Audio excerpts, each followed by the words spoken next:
Hi, welcome to Astrobabble. I am Donna from Donna B Astrology. And I'm Lynda from Scullywag Astrology. And today we are going to be talking about the full moon in Pisces, Mhm. all the horoscopes and the moon mansion and a stone. And the moon mansion is absolutely the last one. It's the 28th moon mansion. It's called the belly of the fish. Okay. And this moon mansion is the flavor of Venus. So that's according to Ptolemy. And I'm getting my information from Christopher Warnock's book, The Mansions of the Moon. So this is where all that information comes from. It is in the constellation of Andromeda. So if you know where Pisces is in the sky, Andromeda is not that far. And this moon mansion will give you the realization of potentials, cohesion, gathering together, culmination, attainment, joy, and harvesting. And from what I was reading, tells you that you can now bring in the things that the fruits of your labor, basically, is what it's telling you. So, what have you been working on? And this is the time to be harvesting, is what this moon mansion is trying to get you to do. Very nice. I like that it's the flavor of Venus. And of course, Venus is exalted in Pisces. So very nice. So Jupiter rules Pisces, and Jupiter is square this partial lunar eclipse full moon. So that's nice. It can help.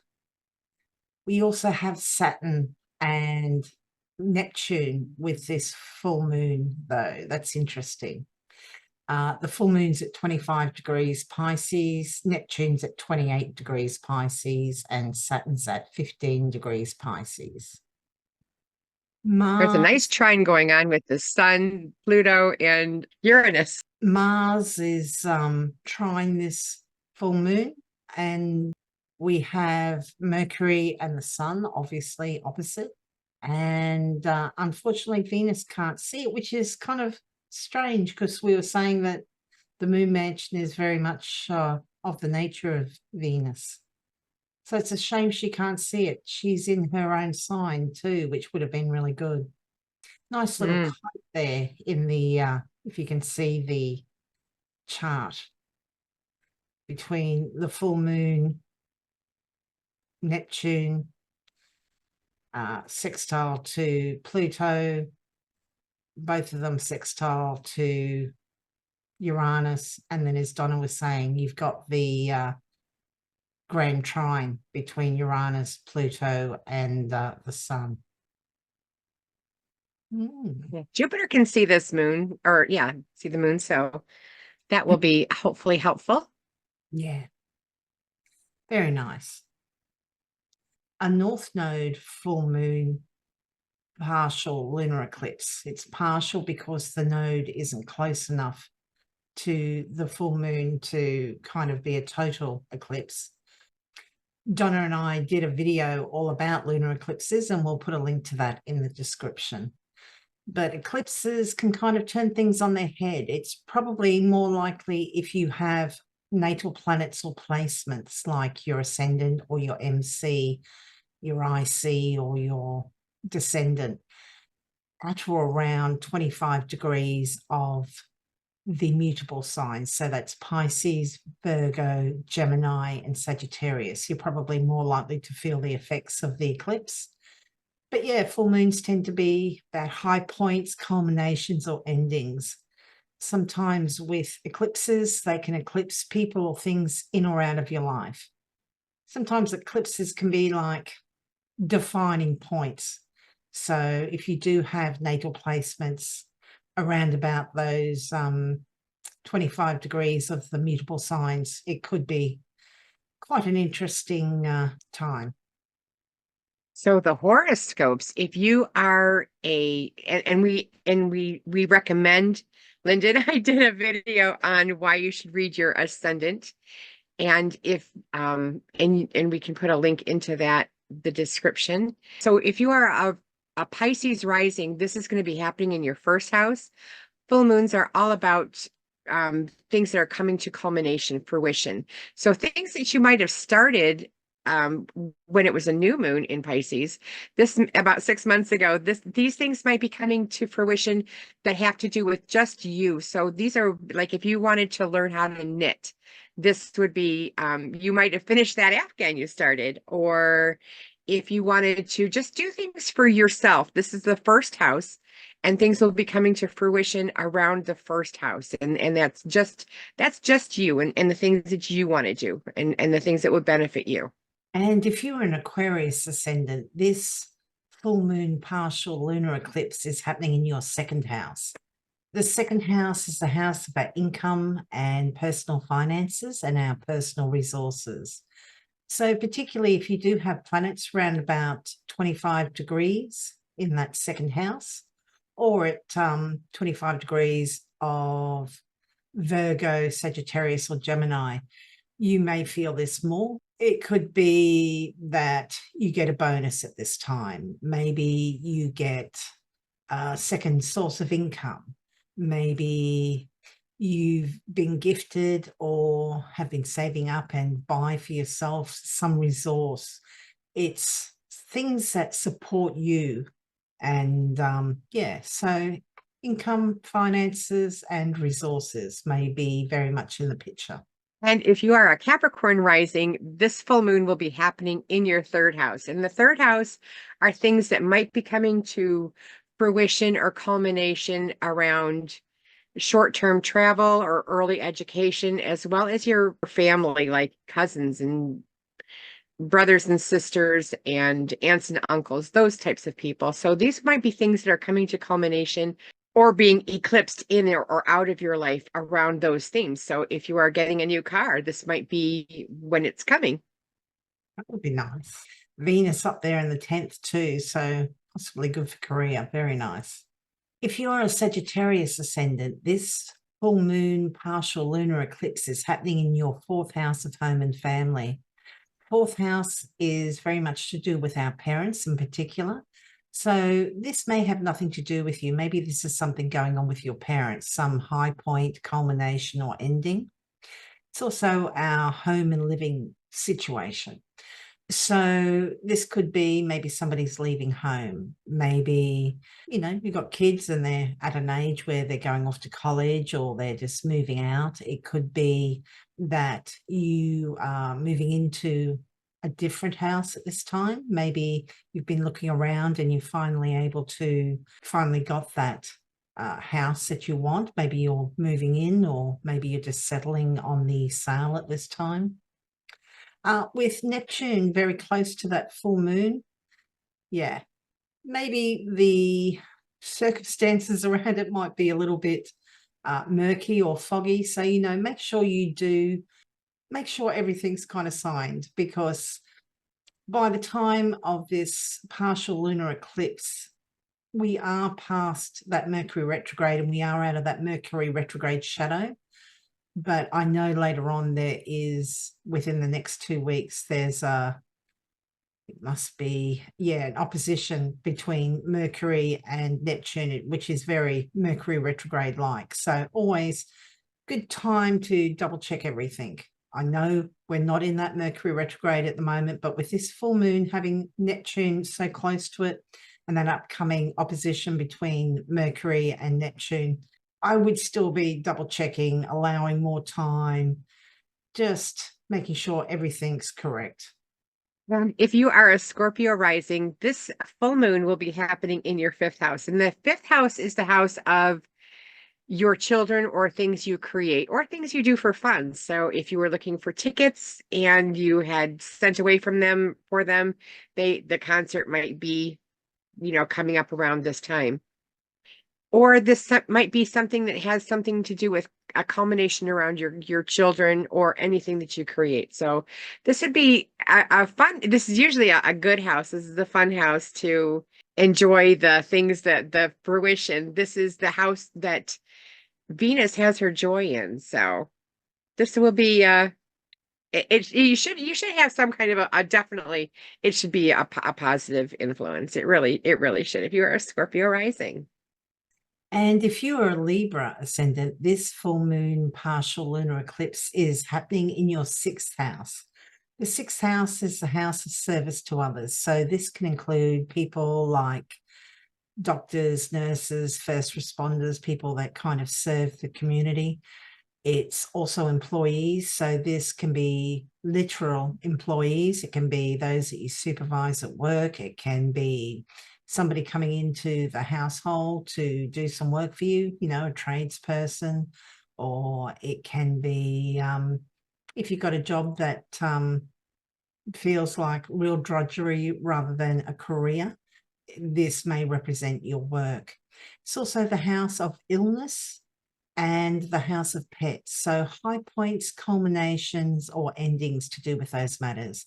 Maybe, you know, there's a strange set of circumstances and you end up with a pet. Maybe you are like, no, I don't like dogs, or I don't like cats, or I would never have that, but you end up with one anyway, and it works out fantastic. Or maybe for some, this may be related to illness. If it is related to illness, probably not a bad idea to get a second opinion, particularly with that Neptune so close to this full moon.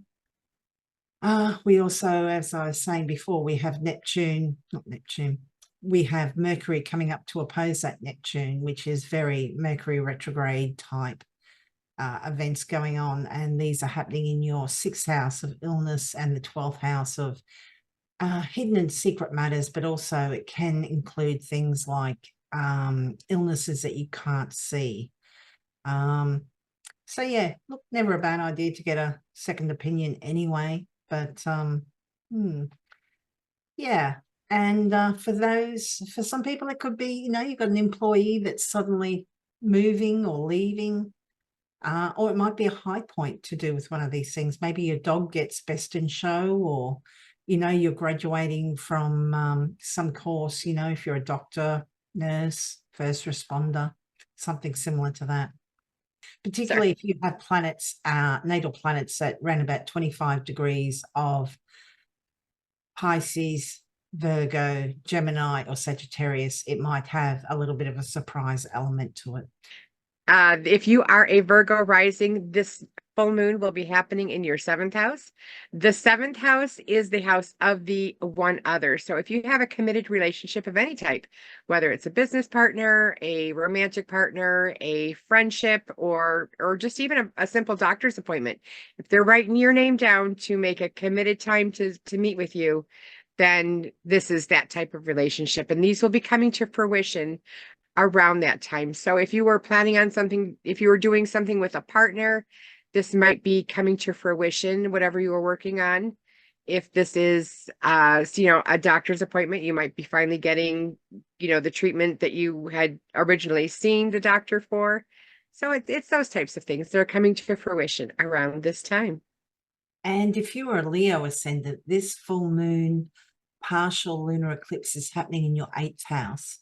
The eighth house is other people's money. It's shared finances and resources. It includes things like debts, loans, financial agreements. It is taxation and insurance matters and inheritances. So there may be a high point culmination or completion at this time. Maybe you're receiving an inheritance at this time. Maybe you've been approved for a loan. Maybe you've been in, you know, not dispute, but trying to come to agreement regarding a financial settlement. Since this is a lunar eclipse, you know, this could be something to do with maybe you've been getting divorced and this is a time where the financial agreement is settled. There is Neptune very close to that full moon. So, you know, make sure you're well aware of what's happening, because it's very easy to get confused when Neptune's in the picture. It's hard to see everything. Yeah, but high points, culminations, or endings to do with those sorts of matters. And if you are a Cancer rising, this full moon will be happening in your ninth house. And the ninth house has things to do with law or publishing or foreigners. This could be higher education. This can also be, you know, astrology. These are are a more of a worldly view. So these will be coming to fruition around there. If you were planning a faraway trip from to another country, this could possibly be when that trip is coming around for you if you are a Cancer rising. This could also be legal cases might be coming to an end with if you are a Cancer rising. This is definitely when things are coming to, with eclipses, they either bring things in or bring things out, but this is a full moon and it's usually things that are coming to fruition or culmination. If you're a Gemini ascendant, this full moon partial eclipse is happening in your 10th house. So this is a very, very visible house, the 10th house. It's the very top of the chart. It has to do with your career and public reputation. And this isn't just a full moon, it's a full moon partial lunar eclipse. And, the eclipses come around every 6 months. So this is quite interesting. This is the first of the Pisces Virgo eclipses that are going to be happening for the next 18 months or so. We do have the next eclipse is in Libra, I believe. Yes. And then we have one more Aries eclipse. But this is the very start of the Pisces eclipses. And so what happens at this time might be really interesting and might kind of be part of a story going forward. So this is to do with career and public reputation. Maybe there's a high point at work. Maybe you're reaching a high point to do with promotion or to do with a project, or maybe you've wanted to move into a different field and this is when it happens. Could have something to do with a boss or authority figure, but it is also public reputation. So this is the house of honors and rewards. So it could be that you're honored, rewarded, or recognized in some way. And with this being an eclipse, it could be a little bit surprising. Maybe you weren't expecting to be recognized or rewarded in some way. So this could be very nice. And if you are a Taurus rising, this eclipse or full moon will be happening in the 11th house. In the 11th house is the house of, it is also a good house. It is the house of your hopes and dreams, as well as your groups and associations. So whatever kind of groups you may have joined, things will be coming to fruition. If it was a bowling league, it might be coming to, the end of the tournament, or I don't know whatever you say it. But the end of that time. And so things will be coming to culmination, and this will be, things that you're finishing off or bringing things in. If this is, eclipses bring things in or take things out of your life. So this could be things that are coming into your life as well, around hopes and dreams and groups and associations. And if you are an Aries ascendant, this full moon partial lunar eclipse is happening in your 12th house. The 12th house is the house of our undoing. It's hidden and secret places or hidden and secret matters. It's places of exile and places of confinement like prisons and hospitals, places of retreat like monasteries or spiritual retreats. So there may be a high point culmination or ending to do with these matters. As it's a partial lunar eclipse, there may be some surprise element to do with that. And with Neptune so close to this full moon, it could be that it's a little kind of shrouded in mystery, which is quite appropriate for the 12th house. It's very interesting. Maybe if something's been going on behind the scenes. We've also got Saturn in the 12th house. And Saturn likes being in the 12th house. That's where he has his joy. All of the ascendant signs with Neptune so close to the full moon and Mercury coming up to oppose that Neptune within the next 2 weeks between eclipses. I just think it's really easy to kind of get the wrong end of the stick. You think you're being told one thing and it's another matter. So just kind of maybe a good idea to kind of pay attention to that Saturn, be stoic and not kind of, get too carried away. It's just interesting. Just be aware that not everything may be as it seems. It's a difficult house in general. But yeah, look, this could be working behind the scenes. It could be just hidden and secret matters. Just looking to see what else is going on here. It's, you know, when we talk about the 12th being the house of our undoing, that can be addictions, that can be self-defeating habits. Maybe a little bit easy to deceive yourself about those matters at this time. And, you know, it's just interesting. We will have Mercury in the 6th house of illness come up and oppose that Neptune, but also in the 6th house of illness for your chart, for Aries ascendants. There's going to be a conjunction between the Sun and Mercury, which is what we call a Cazimi, which can be like an aha moment. So that will be happening within the next 2 weeks too. So if there's issues to do with health, whether that's mental or physical health or addictions, self-defeating habits, this next 2 weeks could be quite interesting, more so particularly if there are natal planets or chart points around about 25 degrees of Pisces, Virgo, Sagittarius, or Gemini. Very interesting. And the stone that I have today it's from my neck of the woods. This is called Auralite 23. And it's showing that trigonal shape that it grows in. And this is a rough piece. It's Auralite 23 because they have found at least 23 other elements in this one stone. And it looks like amethyst in a way. So it can get confused, but it grows in that chevron pattern that is typical with an amethyst or some amethysts. And this is Auralite 23. It is from my neck of the woods, northern Lake Superior, which is north of Michigan, which is where I am from. And this is only found in Canada. This has a Mohs hardness of 7. It works with the chakra, the 4th, 6th, and 7th chakra. It has the element of wind and storm.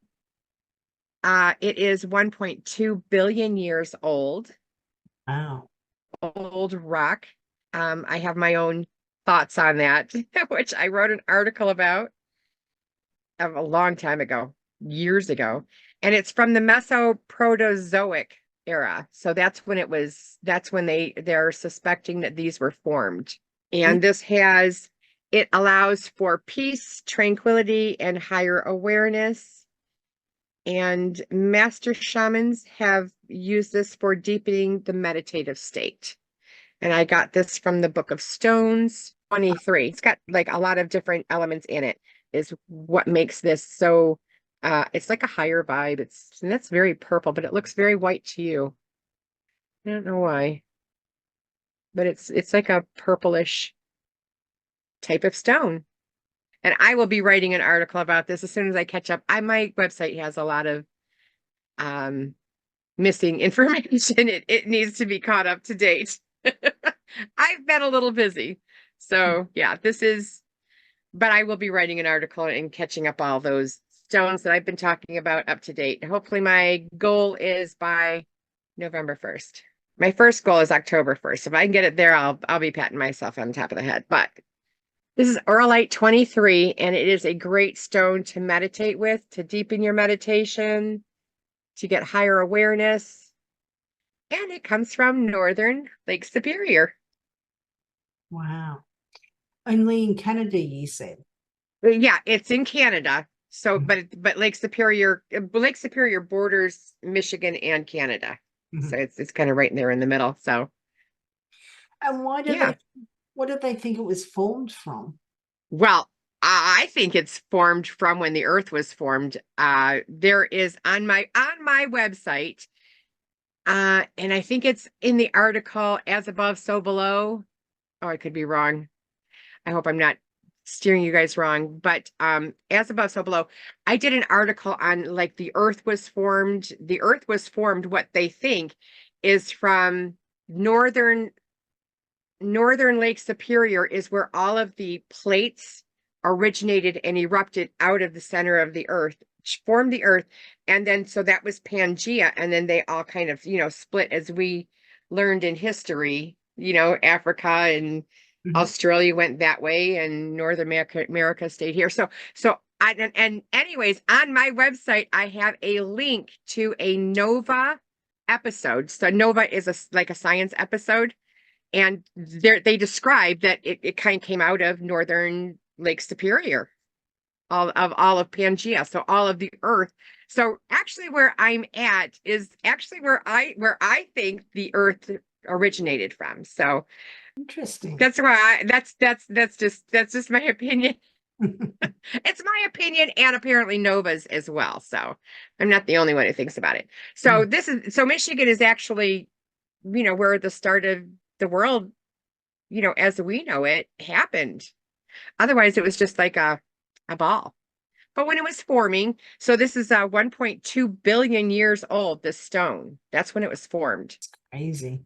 So, yeah, I know, it is really old. When you have something this old in your hand, you're like, gosh, what have you, seen? What was, what kind of rumblings and earth, changes has the stone gone through? A lot. Nice. So that's the Auralite 23. Very nice. Well, shall we have a look at the upcoming aspects? There's a lot of Mercury aspects, I noticed. Yeah. Okay. Well, settle in, grab some coffee. Mercury will oppose retrograde Saturn, will be our first one. We're taping this September 6th. So anything that happens after this, and before the full moon, we haven't heard about it. So this is when we're taping it. We're taping it a week or two ahead of time. So if there's anything that we're not mentioning, it's because we don't know about it, because this is just September 5th. It's September 6th for you. You're just starting it. Anyways, the Mercury opposite retrograde Saturn. This is an aspect that speaks of serious thinking, critical problem solving. This could be also could be characteristic of negative, unrealistic negative thinking. So don't take what you see and then make decisions based on that, because right now you're not going to see it very clearly. Yeah, I like what you said about overly negative thinking sort of thing. This Saturn is retrograde, so it tends to be a little bit pessimistic and seeing those obstacles and limitations is a little bit overwhelming, I think. And while it's not super close, we do have that Neptune in the picture too. And Mercury's going to come up and oppose that Neptune. Yeah, I mean, as I said, there's a lot of Mercury's doing a lot in this next 2 weeks. And yeah, mind you, it is in Virgo. So it is in good condition. It's exalted in its own sign, but it's getting very close to that sun. It's moving very quickly. It's moving at 186% of its usual speed because it's coming up to the sun. And that's when it's really, really quick moving. But it's under the beams, mind you, because it is exalted in the sign, we say it's in its chariot. So it's shouldn't be harmed by that being so close to the sun, but we won't be able to see it at this time because the sun's just too bright. But yeah, easy to be thinking could be overly negative and pessimistic, serious. So yeah, but with that Neptune there, I'm just like, yeah, it's just a strange mix, really. And throw this all in with between eclipses, so very interesting. The next aspect will happen on Thursday, September 19th. The sun will trine Uranus. And this is an aspect where it's asking you to look at new experiences, discover different ways of doing things, as well as this is not a good day for discipline. If you have a task to do that you really need concentration, this is probably not the day to get that accomplished. I think it could be a fun day though. Yeah, you know, it's just a little bit different exposure to new people, new thinking, new ideas. Could be that your day-to-day activities just have a little bit of a surprise or different elements. So yeah, hopefully very nice for a lot of people. Be open to new ideas, new thinking. Like that. Not so much this next one. This one might be a little bit harder to go through. This will be happening September 20th on a Friday. This will be the sun will oppose Neptune. And this is it screams of confusion as well as deception. You know, the an opposition could kind of cloud over things. Your sensitivities to others will be up though anytime Neptune is in the mix now, and how you feel about it might, you know, and that's where the challenge is. And that's where this is an opposition. This could be you could feel other people's energies more, and if they're negative energies, that might affect you in more of a negative way. So you would want to be careful of being exposed to other people's energies, especially if they're going through a rough time. Yeah, I think it's very easy to fool yourself at this time. Neptune, it can be idealistic, it can be altruistic, it can be romantic, it can be creative. So it could be a good time for creativity, but yeah, very easy to fool yourself at this time. We're between eclipses, which is, if you can help it, not really a good time to be making important decisions. And we've got that Mercury moving up to oppose that Neptune, which is very Mercury retrograde feeling, kind of, you know, we're not sure of what's happening. We're not really good with a lot of those things. So yeah, just very easy to fool yourself at this time, you know, kind of, I don't want to say self-deluded, but yeah, it could be very easy to get carried away with some idea or thinking. It's interesting that the day before we had that Sun trine Uranus. We had that exposure to those new ideas and thinking, and yeah, maybe we got a little bit carried away. And Oh, goodness. And then the next aspect will be Mercury will square Jupiter. And this is going to be happening September 21st on a Saturday. So this is a time to be looking at the big plans. This is also a time where you could be looking at long range goals. This is a time, it's not a good time to don't overlook details. This is a time to just skim over those and not really focus on those. So that could be an issue for under this aspect. yeah, Mercury square Jupiter, very easy to get a little bit carried away at this time. It's really interesting. We were just saying we had that Sun trine Uranus, exposure to new ideas, and we kind of had the maybe even got a little bit carried away with the Sun opposition to Neptune, and his enthusiastic, optimistic, big picture thinking Jupiter in a sign where he's in his fall, squared by Mercury. Mercury is very, very strong in this sign, though. It is in its sign of its domicile, where it's in a sign that's ruled by, and it's exalted. But Jupiter is in the superior position, so he's earlier in zodiacal order, so he kind of gets to call the shots a little bit. And as I said, he's in fall, so yeah, very, very easy to get carried away, bite off more than you can chew. There are worse things. Do you know what I mean? It's like if you're just overly enthusiastic and maybe a little bit too optimistic, I suppose, as long as you don't count your chickens before they hatch, as long as you're not betting the house on something, being enthusiastic and idealistic and all that, or generous, is not a bad thing. But yeah, there's a lot of, it's so strange. Mercury is so strong here, but it's just being kind of battered around like a pinball at the moment, you know. kind of making all these aspects. So yeah, it's going to be really important for everyone to try and keep a little bit of a level head at this time.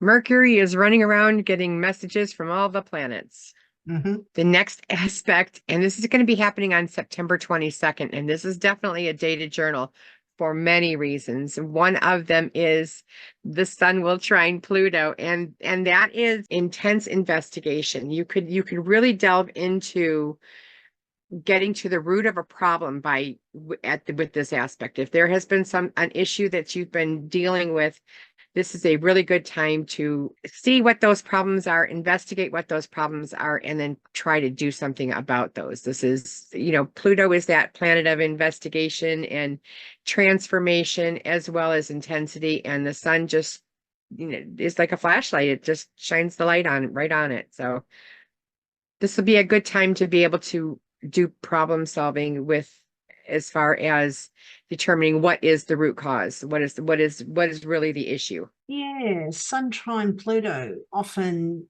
can make us feel powerful and in control, and like, we're taking care of business. We have, at the time of sun trine Pluto being exact, we have the moon with Uranus at the time.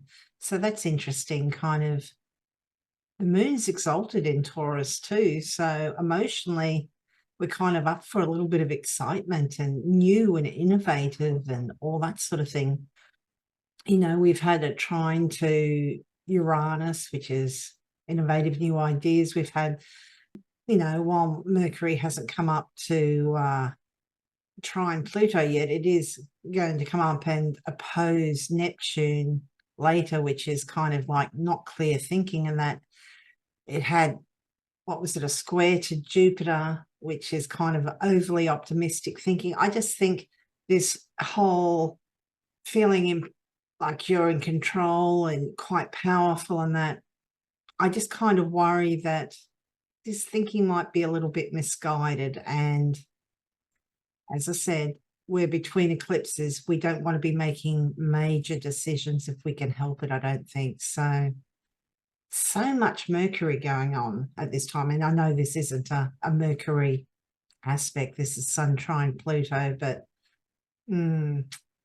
yes, it's going to be a very interesting 2 weeks, I think. Yeah, I'm seeing the sun, Pluto, Neptune, the moon, and Uranus all talking in that. That's a lot of connection. Yeah. It's a lot going on during eclipses or between eclipses. Yeah. And this is the same day, September 22nd. So this will be when the sun enters Libra. This is the fall equinox up here in the northern section of the world. In the southern section, in where you are, Lynda, it is the spring equinox for you guys. But the sun enters Libra. This is a time for, well, happy birthday, Libras, to the Libra season. But this is the sun goes into fall in this sign, so it does not have the tools that it likes. It does not have the strength that it normally has, is more accurate. Coming up to the south node, that doesn't look very promising as well. But the sun enters Libra. It's a new season. It's time for, obviously, anytime a planet moves into a sign, I always say to journal. So that this is one of the reasons why I say to journal, is because anytime a planet goes into a new sign, something will happen or trigger it just by being in that sign. Yeah, the equinox, when we have equal amounts of light and dark, day and night. And from this day forward in the northern hemisphere, the days are going to get a little bit shorter, and down in the southern hemisphere, they're going to get a little bit longer. This is the equal, hence the word equinox, equal amounts of light and dark. But yeah, it will start shifting. So, and wherever Libra is in your natal chart, the people and topics associated with that house are likely to be more significant, more activity happening in that part of your chart over the next month. And then the next aspect we'll be talking about happens on the same day, and it will be Venus will square Pluto. And anytime that there is a square, it means it's a challenge, or it's calling you to do some action. When Venus squares Pluto, it is a time where you're going to look at your love relationships in a different way. This is also, it could be intense love relationships, or it could also be changing love relationships. If you have always done, been stuck with a certain type, then this might be a time where you would change a love relationship, or something that you're doing, or change the relationship entirely. Yeah, If Pluto you can had be. one person that did the working and the other person stayed home with the kids, then it might change. Yeah, Pluto can be transformation. It's about honesty and depth and, yeah, getting deep and involved and really quite, yeah, investigative. And yeah, it's a challenging planet sometimes. Venus square Pluto, sometimes this can manifest as jealousy or obsession or power issues in relationships. It's or it can be, intensity and depth to relationships. And while we think of romantic relationships, this can also be, our other relationships, friendships, family. Venus does tend to be about, what brings us joy. It's art and beauty, it's socializing, it's, yeah, relationships. So maybe you become obsessed about, a new piece of music, a new type of music, a new type of artistic expression or something like that. Or it could be relationships, some sort of intensity there to do with those matters. Venus is moving at 123% of her usual speed at this time. So she's not super fast, but she's faster than usual. So this is going to move relatively quickly, within a day or so. So And this is happening on the same day, September 22nd. Still, it's a Sunday here in the United States, and this will be Venus will enter Scorpio, and she moves into detriment when she moves into Scorpio. So she's not feeling like she has any of her tools. She feels very powerless, or more powerless in this sign. When Venus is in Scorpio, it's not really her sign. It's the sign where it's opposite of where her normal domicile is. So that's why she feels so out of sorts. yeah, Venus in Scorpio is pretty intense. Venus, generally speaking, is a little bit lighter, a little bit, there's that harmony and balance, and there's socializing and art and beauty and relationships. She was in Libra just prior to this, where she was in a sign of her that she rules. So she was domiciled. She was quite happy there, and she had that square to Pluto when at least she was in her sign. But then she moves into the sign of her detriment, as Donna was talking about. She doesn't have the tools and resources that she normally would. She's ruled by Mars here, so she's a little bit more impetuous. She's a little bit more fiery, even though this is a water sign, so it's quite emotional. She's going to be here for till about October 17th, so nearly a month here. Yeah, so wherever Scorpio is in your natal chart, the people and topics associated with that house may bring you some luck or some sort of gift or benefit, because even though she is in a sign of her detriment, she still is a benefic. So she does tend to bring, good things, and that may be not as sweet and light as you would think. Maybe there's a bit of an edge to this Venus. So, maybe there's a little bit of an edge to, or a bit of maybe even naughtiness to this benefits or gifts that she brings. I was just going to say something very similar to that. If you're a painter, you might paint more of the dark uh, aspects of painting or the emotions of painting. You might go a little bit more darker in your, whatever you are pursuing of those Venusian things that you do, whether it's beautifying, you might pick a darker color blue than you would normally pick if you were painting a room. If you are, I think it's a little bit more darker, but you're still gonna, do the beautifying things. I mean, Venus does bring Mm. beauty. Yeah, and I mean, So not only it might look a little darker now. yeah, not only because you have her in a sign of her detriment in Scorpio, but she's just had that square with Pluto as well, which kind of deepens and intensifies, and yeah, particularly at the very beginning of her time in Scorpio here, there's a very kind of Plutonian edge to it. And the next aspect will be, oh, it's a new day. This will happen on Tuesday, September 24th. Mercury will trine Uranus. And when Mercury trines Uranus, this is a good time for brainstorming and problem solving. This is also a good time to start studying the occult subjects. Mercury in Virgo, it's in its own sign and it's exalted here, so really strong Mercury. It is invisible at this time because it's so close to the sun, but because it's still in Virgo, we consider it not as harmed. But yeah, Mercury trine Uranus, usually great ideas. It might be almost exhilarating for some. It might be a little bit exhausting for others, but yeah, new ideas, exposure to new ideas, revolutionary thinking, aha moments. This could be a really interesting day. September 25th, this is going to be happening on Wednesday. The next aspect is Mercury will oppose Neptune. And there are so many things you could say about this one. This is confusion.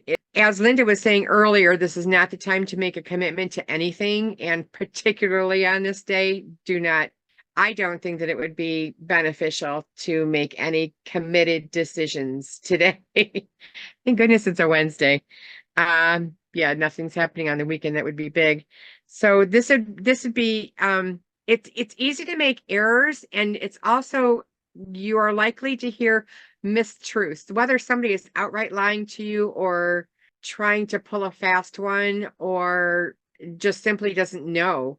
This might be a time when the truth is obscured just a bit. Yeah, a lot of fogginess, a lot of perhaps deception. Mercury is in a strong sign. It's in Virgo. It's exalted here as well as in the place that it rules. So that's helpful. But, at Neptune, it's all fog and mirrors, smoke and mirrors. It's hard to see, could be great for idealistic, altruistic thinking. But just so much is going on with this Mercury at this time, and we're between eclipses. I have, if you can see the chart, at the time that Mercury is exact opposite Neptune, we also have Mars with the moon, and Mars is in Cancer, a sign of its fall, and the moon is in its own sign though, so that's helpful. But we're in Cancer, and it's a sign that's it's a cardinal sign, so it likes to initiate.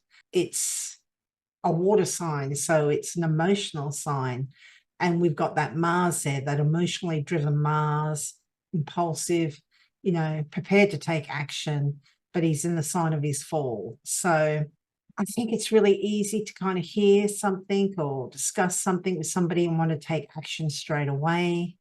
It's just, yeah, these next 2 weeks, I think we need to be very careful about jumping the gun. And particularly this day, there's a trine with Uranus, Pluto, and Mercury, while Mercury is opposing Neptune. So Uranus is that planet of, I'm going to come shocking at you. And Pluto is, I want to do a power struggle. So you really could have this is not a good day to make any decisions for sure, for sure, for sure. With those trines and then the moon, you got that emotions into it. I had a friend who, um, when Mars went into Cancer, it was irritated the entire day about just about everything. So, Mm. you're gonna feel agitated, irritated. You got Uranus going in, Pluto going in, trying to make you do stuff that you don't want to do.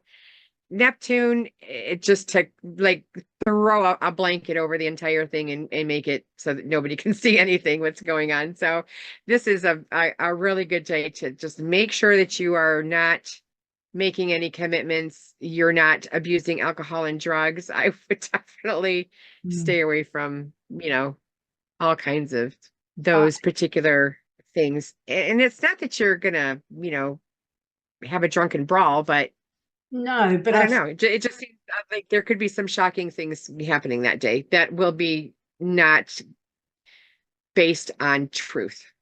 yeah. And, that Mercury is moving away from a trine to Uranus, like Donna said, and moving towards a trine with Pluto. I think it's very easy to think that you have to make a decision right then and there.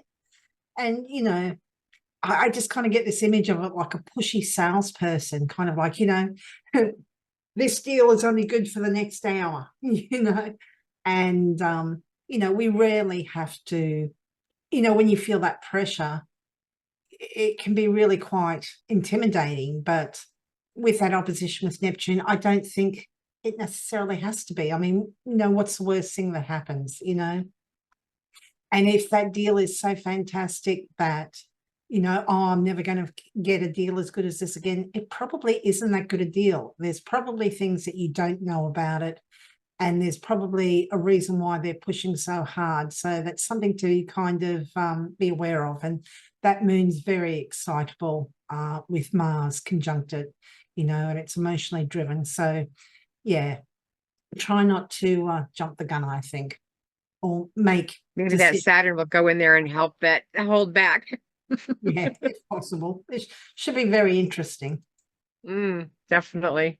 Oh, and the next aspect, as I was alluding to earlier, Mercury will trine Pluto. When Mercury trines Pluto, it's a good time to learn something new. It's also a time where you can think about things on a deeper level, trying to find the issue. Well, what's going on? What's the real cause of what's the situation? So hopefully it'll enlighten some people. Yeah, it should be an interesting couple of days. Transformative thinking, getting down into in-depth investigations, digging below the surface. But, we've just had that opposition to Neptune where everything was cloudy and foggy. We've had the trine to Uranus where we're all fired up and maybe even a little bit frazzled from so much new activity and ideas and thinking.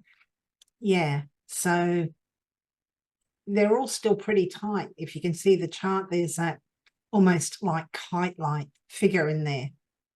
So yeah, Mercury is doing a lot, and it's soon to leave Virgo, where it was in the sign of its exaltation, and its domicile. It'll go into Libra, where it'll be a little bit more wanting to accommodate others and take other opinions into account too. But yeah, I just think we're all going to need a holiday after this.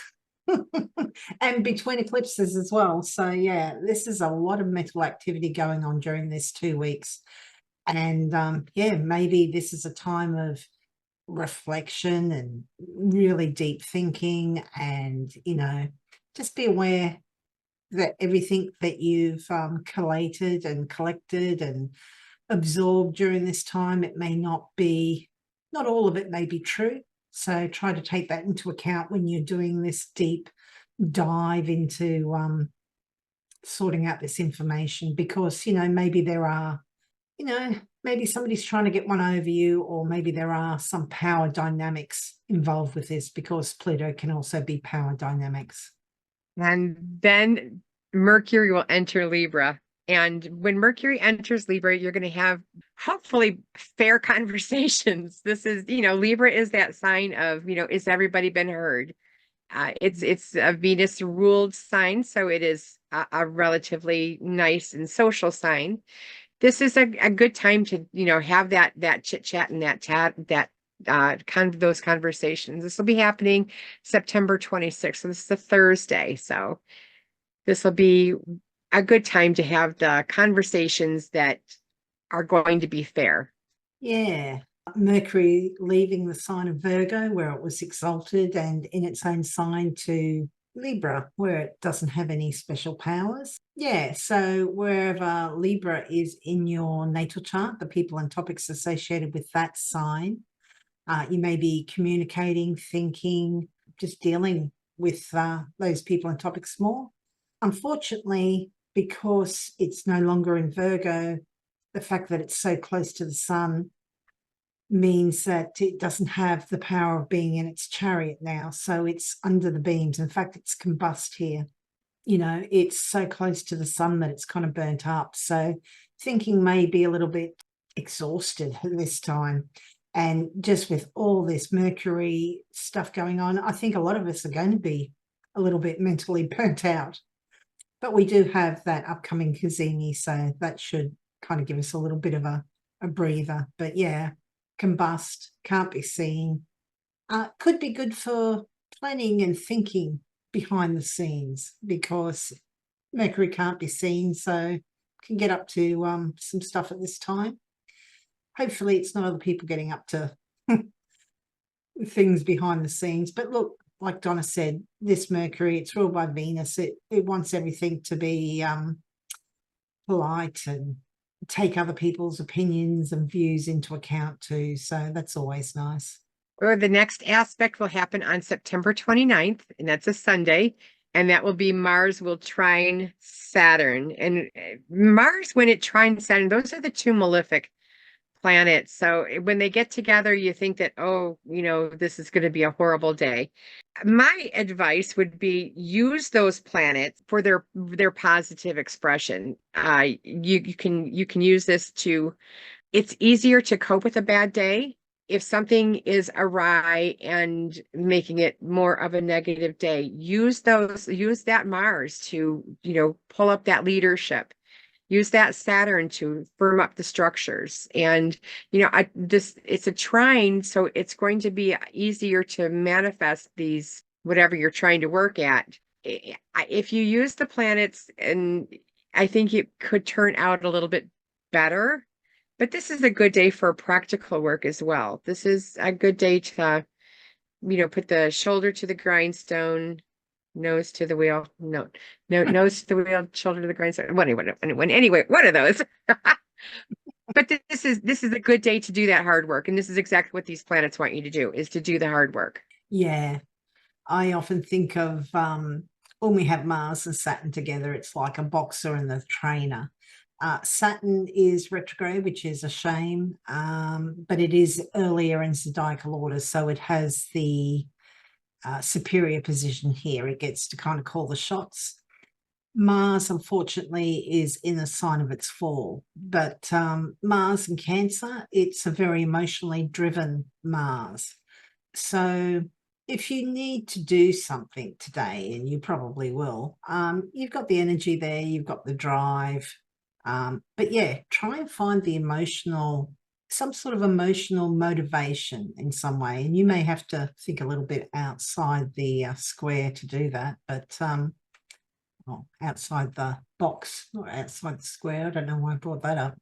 But yeah, with Saturn being retrograde, it may seem like a bigger task than it really is. You may be kind of like, oh, I've got to do all this, and it's just such a big project. But look, find the motivation, find the emotional motivation behind it, and that Mars should take you a long way.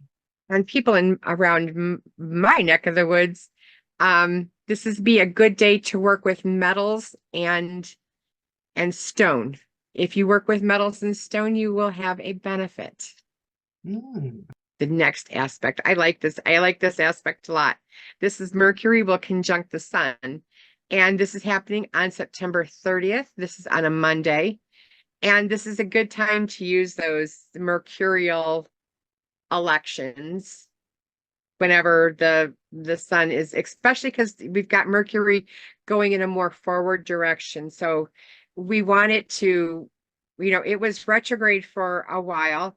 And now when it hits the sun, it's going to kind of get that and start a new cycle of what does it need to do. And this is really good for those mercurial elections, I think. Yeah, Mercury conjunct the sun because Mercury's the one that's been running to catch up with the sun.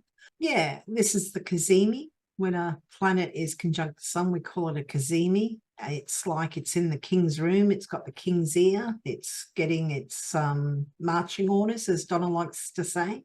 A lot of people believe that the Cazimi gives it special powers in that, with Mercury thinking, communications, learning would be extra developed or extra powerful.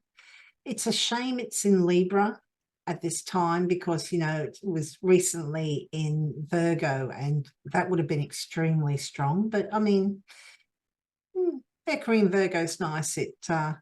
It's polite. It likes to take into account other people's views and opinions as well. The medievals kind of say that Cazimi is like a sick man on his deathbed who's kind of had a little bit of a recovery. He's past the point where he might have died. He's kind of, he's not fully at his full strength, but he's turned a corner, which is nice.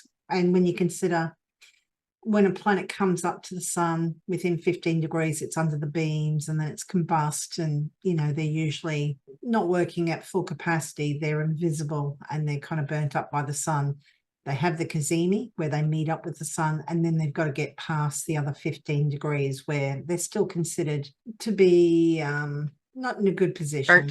Once Mercury gets past this conjunction with the sun, within the next 15 degrees, till it gets 15 degrees away from the sun, it's still going to be behind the scenes. It's going to be feeling like people aren't listening to you and, thinking and communications aren't as strong as they should be. And with this particular Mercury leading up to this time, it's been battered and bruised and kind of making a lot of opposition to and trines and squares with all the other planets. And yeah, this might be a really good time. I think this is a time to kind of take into account all that's happened in the previous week and a half or 2 weeks and try and sort it out because this is your aha moment. This is a good time for meditation and analyzing maybe what you've been through. So, And then the next aspect will be the solar eclipse. That will happen in Libra at 10 degrees, 3 minutes, a new moon. So that'll be nice. Yeah, this new moon solar eclipse in Libra. So it's ruled by Venus. And unfortunately, Venus is in Scorpio at this time, a sign of its detriment. And it's also in the sign next to the new moon. So that means that it's in inversion. They kind of can't see each other. They're in each other's blind spots. So unfortunately, Venus won't be able to give this new moon solar eclipse any assistance. We have Venus is in trine to Mars. No, square to Mars. Square to Mars. Well, the moon is, the Venus is square to Mars or trine to Mars. So yeah. I was going where the ruler is. How is she interacting with where she's at? So yeah, Mars is trying to help her. I don't know if Venus can help the new moon. No, she can't. She can't see it. She's not aware. She can't witness. Yeah. Jupiter can though, so that's helpful. Jupiter's trine by sign the solar eclipse. Mars is square it. Uranus, thankfully, can't do anything because it's in inversion. So is Saturn and Neptune. And And Pluto is square it as well. And I believe you got some information about this solar eclipse. I do. Bernadette Brady's book from The Eagle and the Lark is saying that this solar eclipse will be reflective of separation and loss, to be parted, to finish something, and to feel sad at its completion. Physical injury is also possible through overstraining one's strength. This is not the time to undertake strenuous physical activities. If that Yeah. happens to be in your 6th house, so if you are a Aries rising, No, that would be for Taurus risings. Taurus rising. Mm, Yeah. Yeah. We have Mercury just 1 degree or just over 1 degree away from that new moon, which is a shame in a way, because if Mercury was within 1 degree, we would consider that still Cazimi by Hellenistic methods, but it's just beyond that, which is a bit of a shame. This is a south node solar eclipse too, which tends to be a little bit more negative. And as Donna was just reading out that information, it didn't sound overly optimistic either, which is a shame. New moons do tend to be about new beginnings, new starts, planting new seeds. Eclipses themselves tend to bring sudden or surprising events. If you have natal planets or chart points around about 10 degrees of the cardinal signs, so that's Libra, Aries, Cancer or Capricorn, you're probably more likely to feel the effects of the eclipse than others. And yeah, so there's no point getting, sky is falling or anything about it. It's just a cycle, and things happen. But yeah, for some, this might be new people being eclipsed into your life. Yeah, it's just interesting.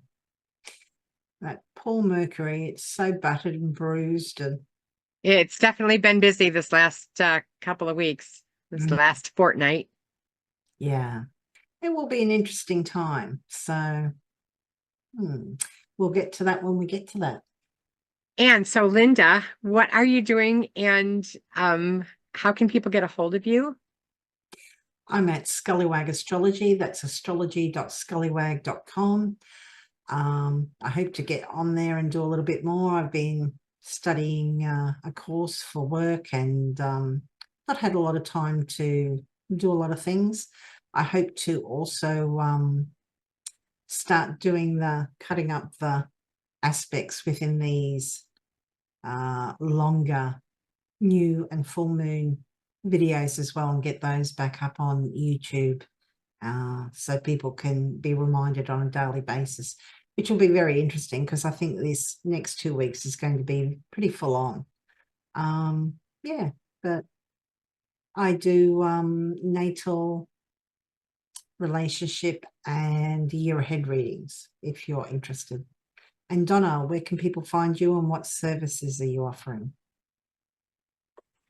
You can find me on my website, donnabastrology.com, and get a hold of me through my email at donnabarconsulting@gmail.com. And there I do year ahead readings, natal readings, electional, medical readings as well, medical astrology, as well as I work when I say energy, I was looking or listening to our last episode, and I said that I had just started energy. I know I've been working with crystals for several years now, or a few years now, and this is the energy work that I have just been recently studying. I will be talking more about that later, and that is new. But the crystal, I have a lot of faith in crystal work. I just they once they were in my hands, and I could see the results with my clients, I was pretty sold on that aspect of how well they work. So that I've been doing for a few years now. But the other energy work that I have been really concentrating on these last 6 months is